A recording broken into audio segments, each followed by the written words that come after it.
A sloth, a donkey, and a curious human. Send a prompt and see what they're doing.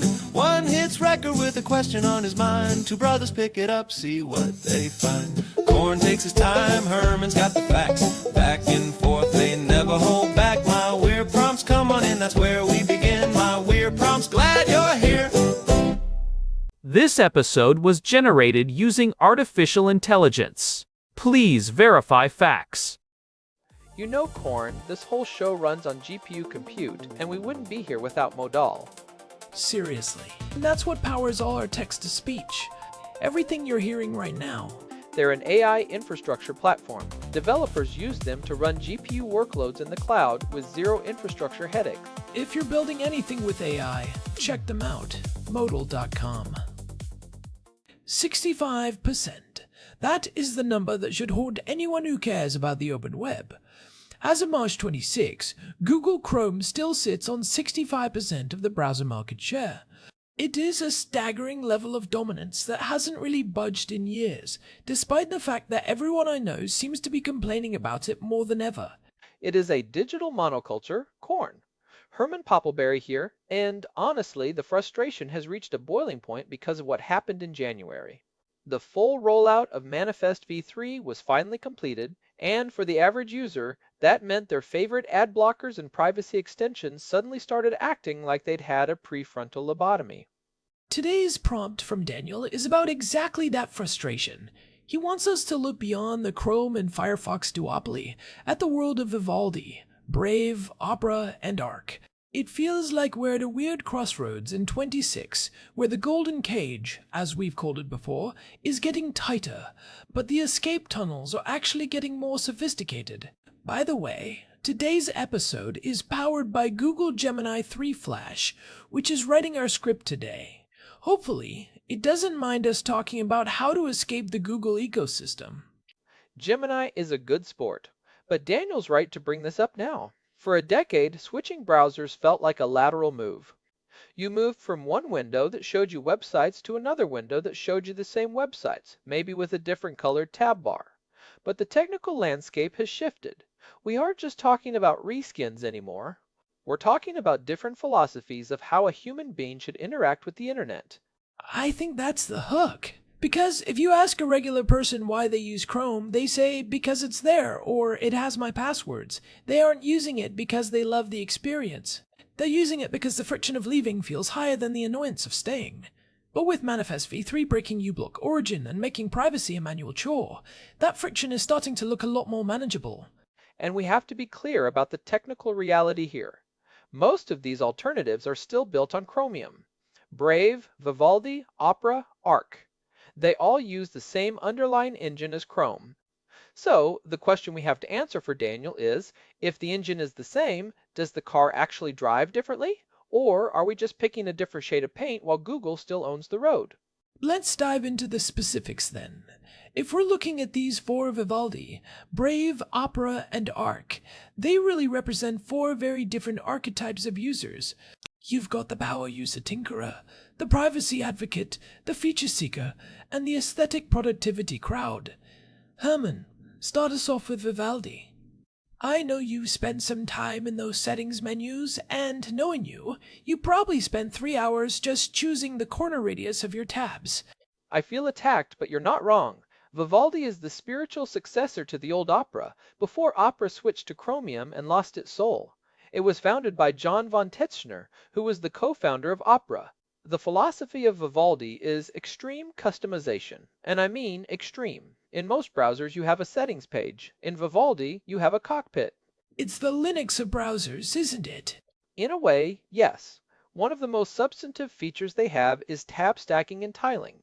Think about your typical browser. You have 50 tabs open, they shrink until you can only see the favicons, and then you give up and close the whole window.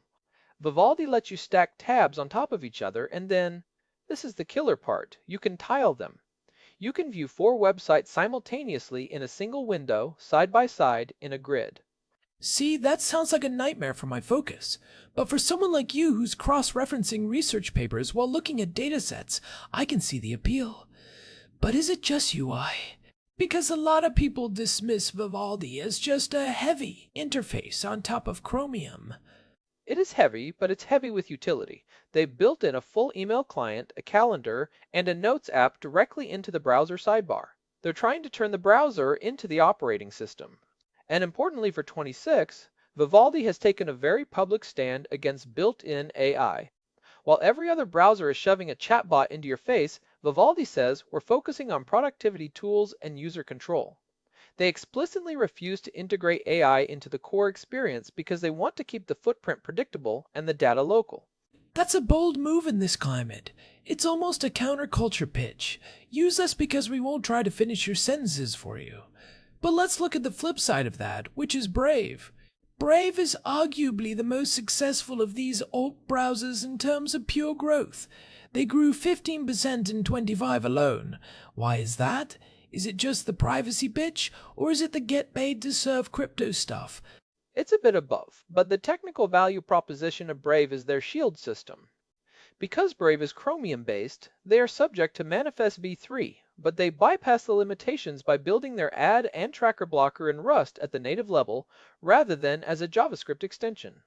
So while uBlock Origin is struggling on Chrome, Brave's native ad blocker still works perfectly because it's not an extension in the eyes of the browser engine, it is the engine. That is a critical distinction. It's the difference between a security guard standing outside the door and a vault door that's part of the building's foundation.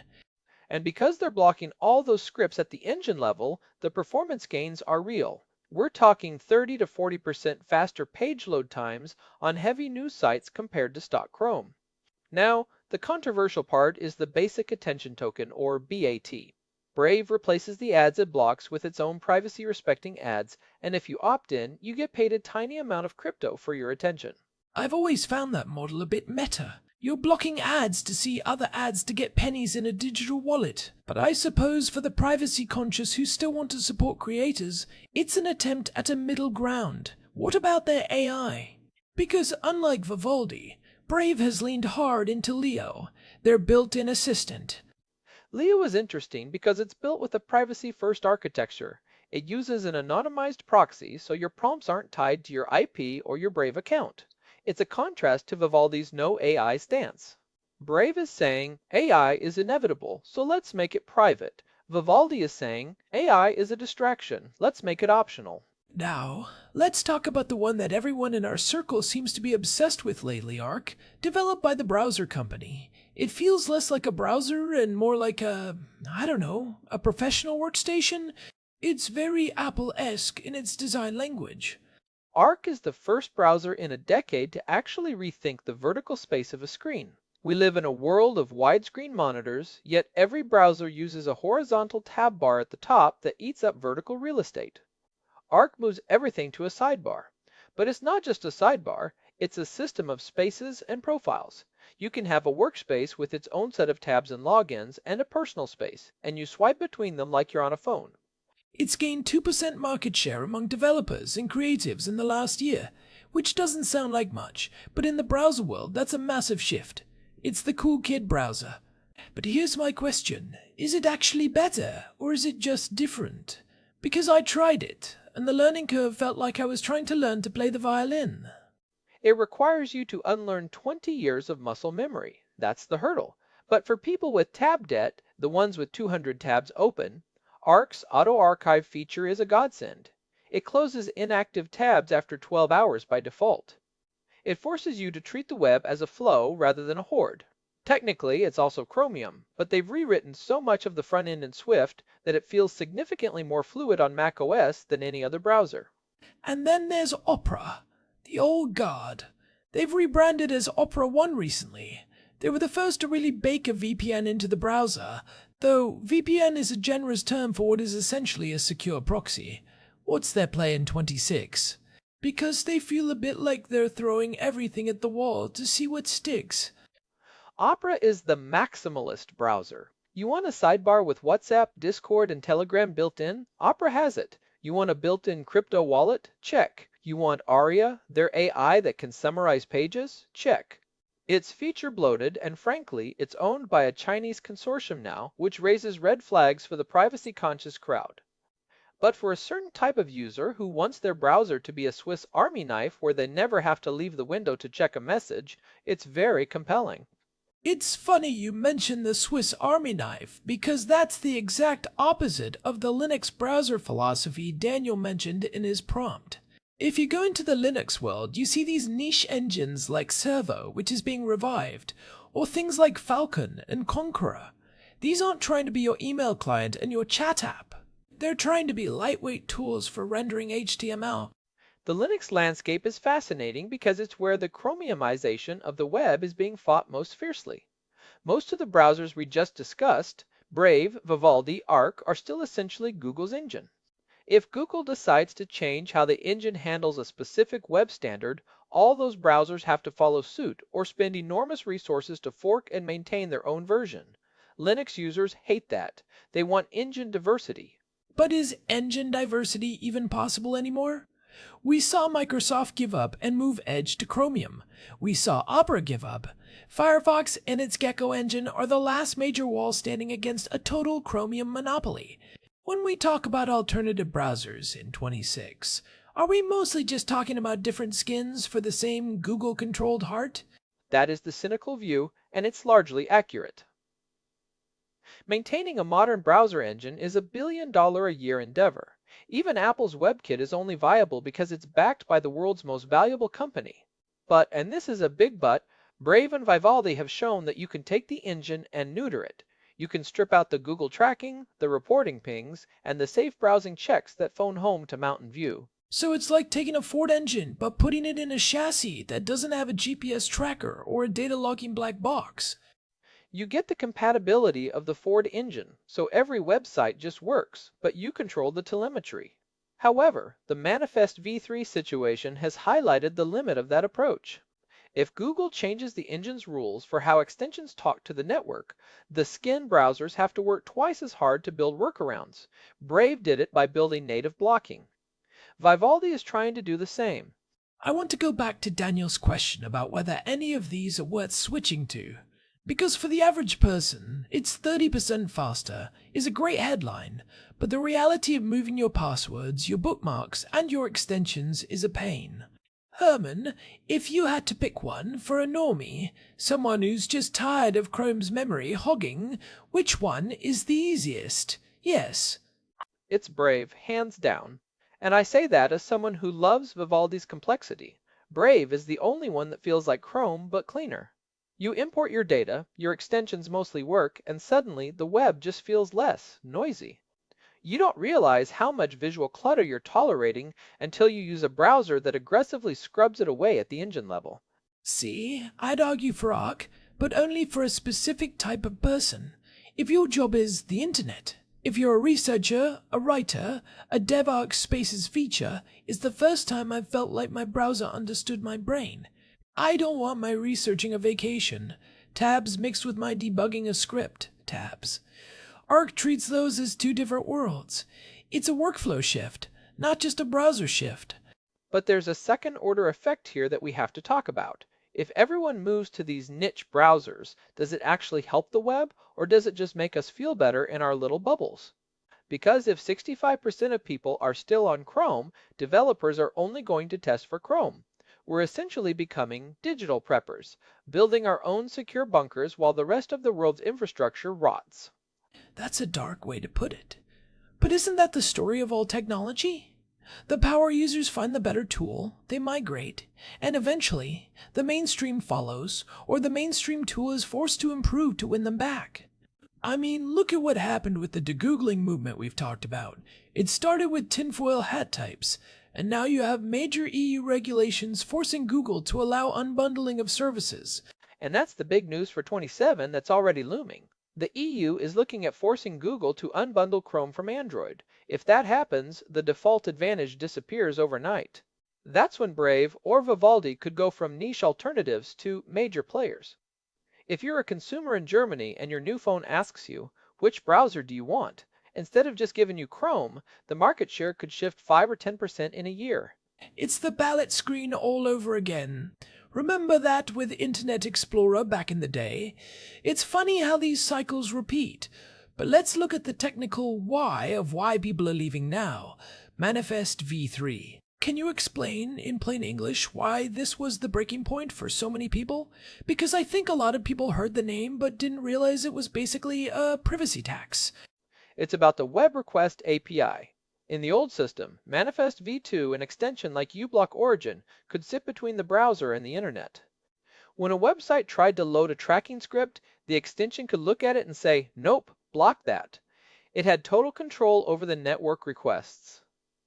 In Manifest v3, Google replaced that with the Declarative Net Request API. Instead of the extension deciding what to block, the extension has to give the browser a list of things it wants to block, and the browser decides if it wants to honor it. It's moving the power from the user's agent, the extension to the platform, Google. And Google limited the size of those lists. They said you can only have 30,000 rules, while a comprehensive ad blocker often needs 100,000 or more. They also made it much harder for extensions to update those lists on the fly. So if a new tracker pops up, you might have to wait for a full extension update to block it. It's safety framed as a way to kneecap the competition to Google's ad business. And this is where Brave and Vivaldi really shine as alternatives. Because they saw this coming 3 years ago, they knew that if they relied on the extensions gallery, they were dead. So they built the blocking into the C++ code of the browser itself.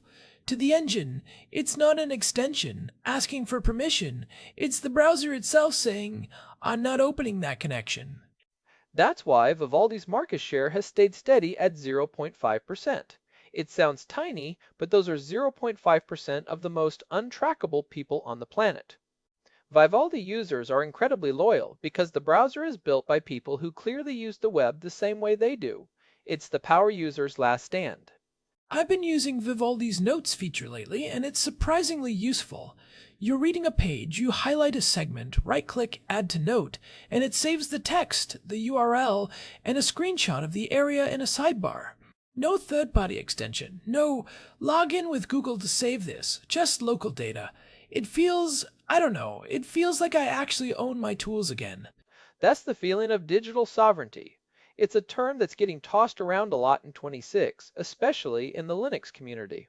The idea that your computer should be an extension of your will, not a portal for a corporation to extract value from your attention. When Daniel asks if these browsers are worth switching to, the answer is, do you want a tool or do you want to be a product? Let's talk about the Opera problem, though. You mentioned they're owned by a Chinese consortium. For a lot of our listeners, that's an immediate no-go for a primary browser.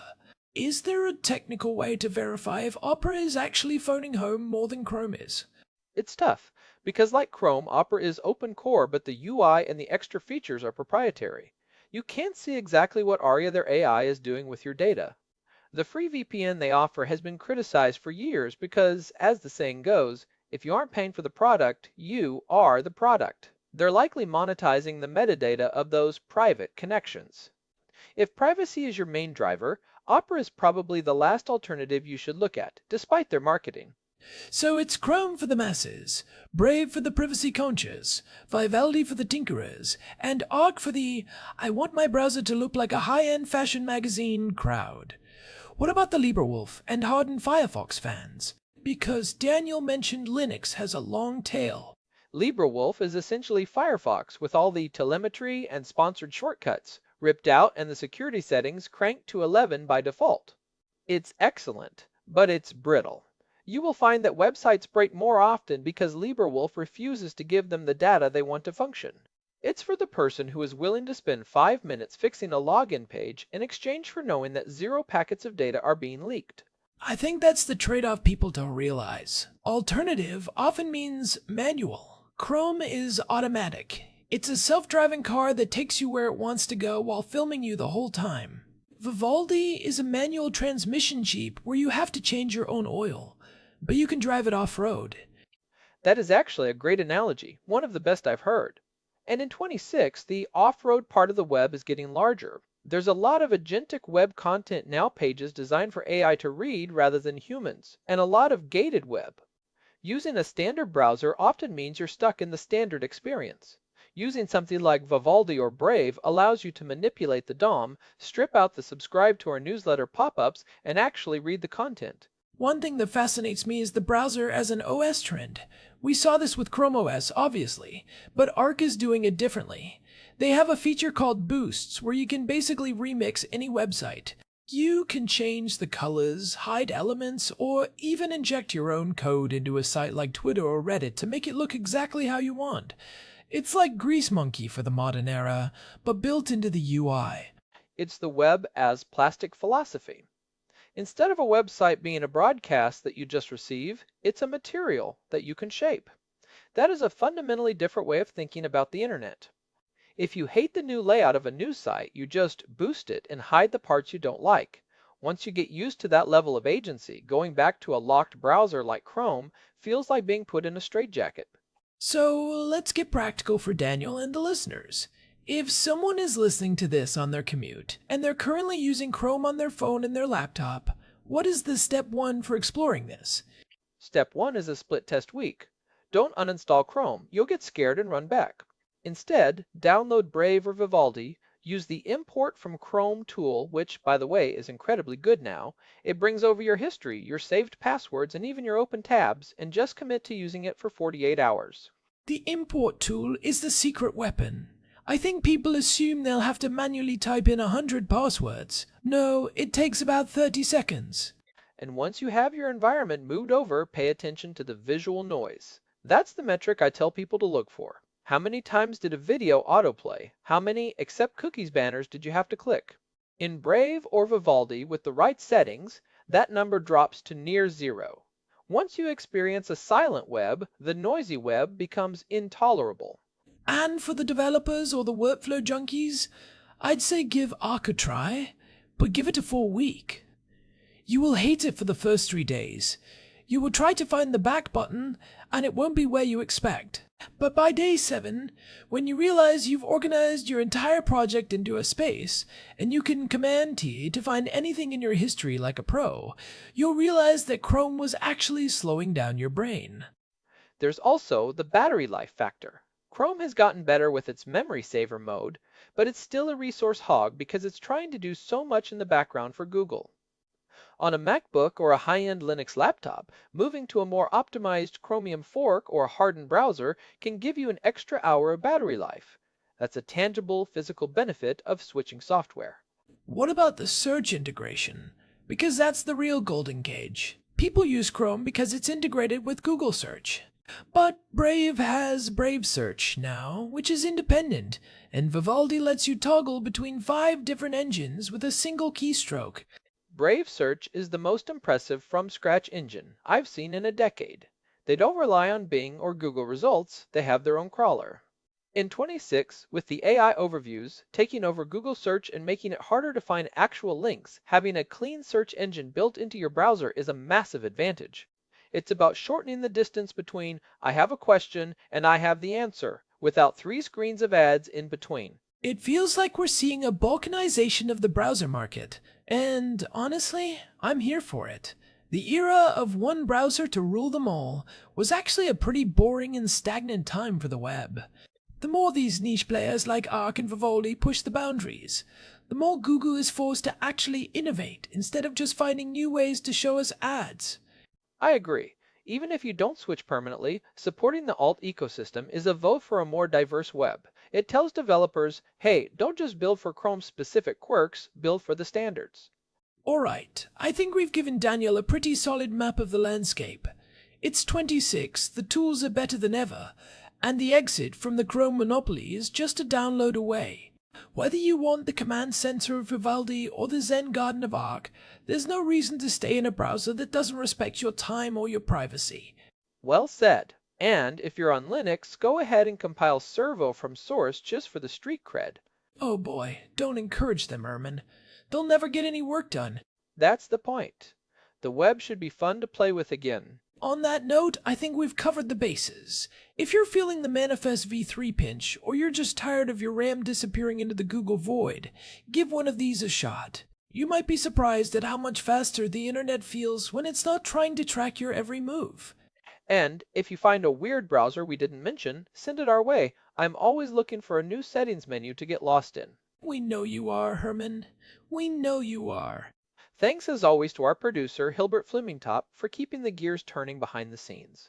And a big thanks to Modal for providing the GPU credits that power the AI generation for this show.